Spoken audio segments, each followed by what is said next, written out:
আপনি যখন বিয়ে করবেন বললাম তো মেয়ের জাস্ট দিনদারিতা দেখবেন।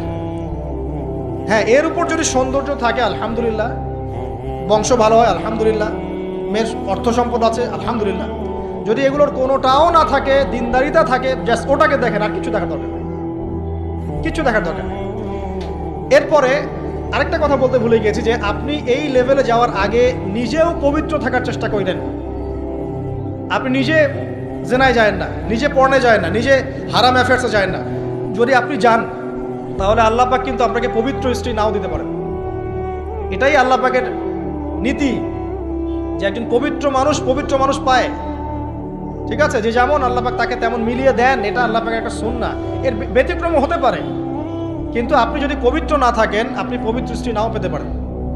তা আপনি আগে নিজে পবিত্র থাকেন, তারপরে আপনি এখন মেয়ে দেখেন। আলহামদুলিল্লাহ বললাম দিনদারিতা প্রাধান্য দেন। এখানে হাদিস